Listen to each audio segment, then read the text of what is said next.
Well, hello there. Super excited to be here with you all today. And what we're talking about is new clients versus reoccurring clients. Who is more valuable? We're going to get right into it.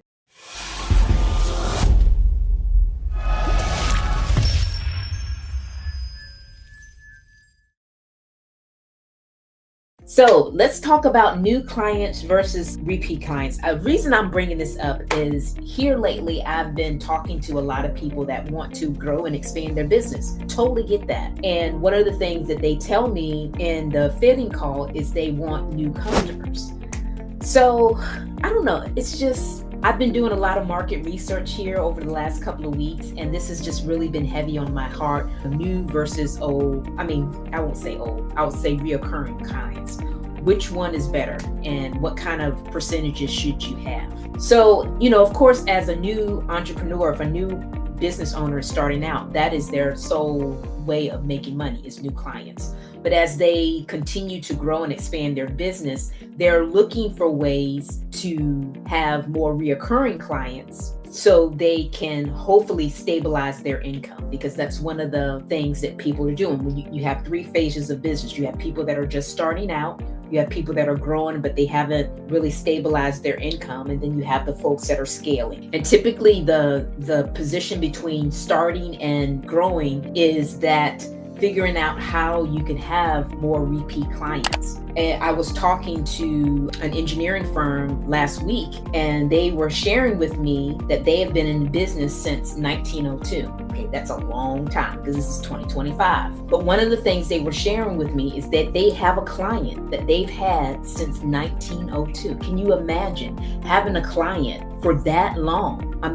For 223 years, the same client you've had for that long. Now that's what you call loyalty, right? And all of us would love to have those kind of clients, which made me want to really bring this subject up to kind of just help you kind of think through this. How are you marketing your business? What are the pros and the cons of a new client versus an old client? Of course, the older client is the more older clients that you have, and I keep saying reoccurring. The more people you have, re-upping whatever they're doing, whether it be a coaching program or, buying a consumable product of some sort. The more people you have doing that on a regular basis, you can stabilize your income. You are able to predict your revenue as a result of that. And there's less marketing that you have to do. So when you think about it from a business point of view, you're able to stabilize and have that. It's almost when you get to that happy medium, when you get to that happy place where you've actually figured that out, you know what you're making, so you can kind of plan for things and know that as it's come. But when you're new, you really don't know that. You're in a growth period. You're trying to figure it all out. You're trying to increase that income, and you're spending more time marketing. However, with the newer client, you're getting more feedback. So you want to really figure out what the happy medium is.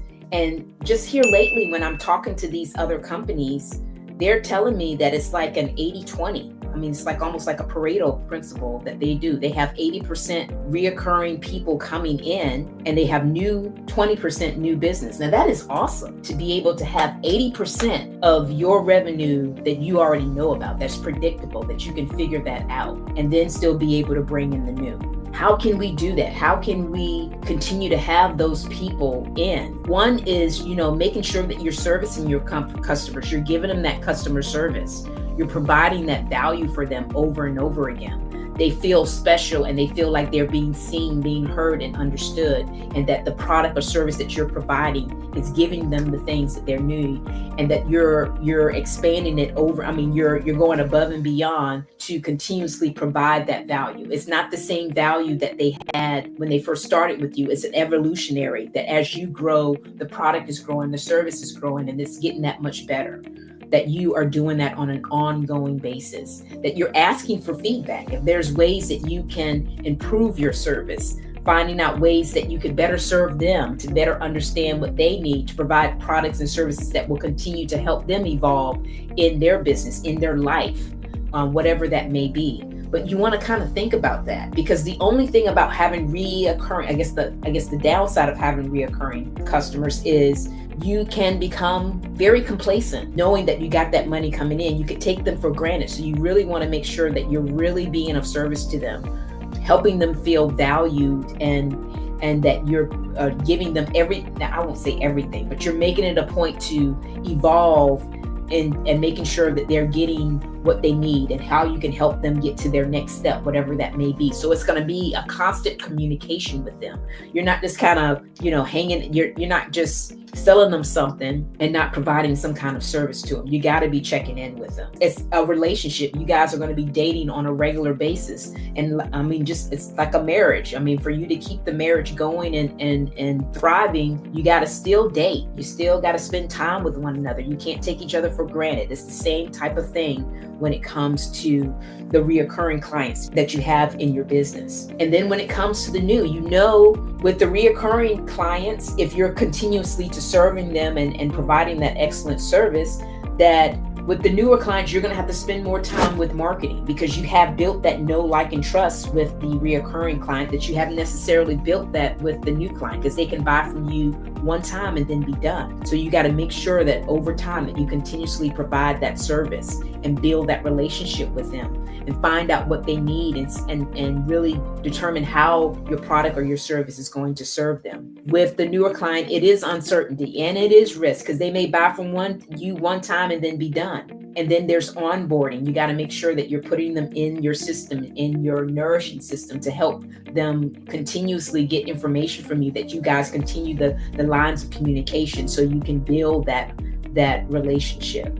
So I'm saying all this to say is you do want the repeat clients because that's what's going to help you have that steady income. And you do want to have the new clients, but you still got to be serving them, whether they're new or old. You can't take them for granted. You want to stay in constant contact with them and be able to provide them excellent service all the time. Even building not just talking to them about business, especially the reoccurring customers. You don't want to just continuously talk to them about business. You want to really truly build that relationship that, it's almost like, we're family. I'm pretty sure that company that I was talking to, that they have had that client since 1902. I know they have a strong relationship with that client. They wouldn't have stayed with them that long. And as a result of that relationship and that trust that they've built, that's why the relationship is still thriving. And that's what we want to do as business owners. We can't be thinking about a one and done kind of thing, because if we continue to have one and done customers, we're never going to get to that stability, that growth period where we have steady income.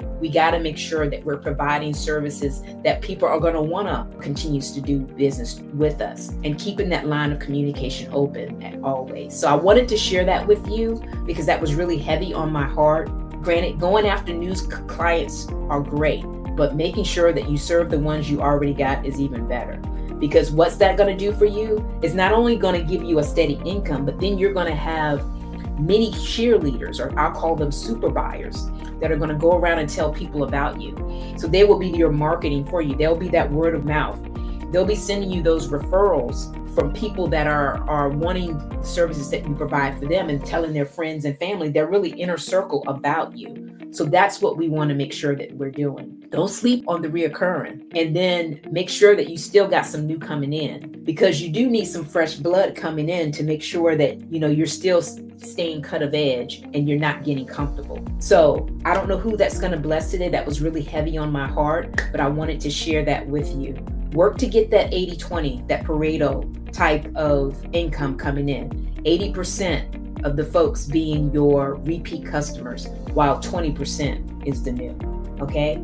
I hope that was a blessing to you. I look forward to seeing you next week. Make sure you share this with 3 people, because I'm sure this is going to be a different mindset, because like I said, I've been talking to different people and getting different viewpoints. So I know everybody's not necessarily here. So when I say here, thinking through exactly what they mean when they say they want new customers. Granted, yeah, new customers are going to get you the income, but let's work on income, increasing the income, and having stability too. Okay. Like I said, share this with 3 friends, and we'll see you next week. Bye for now.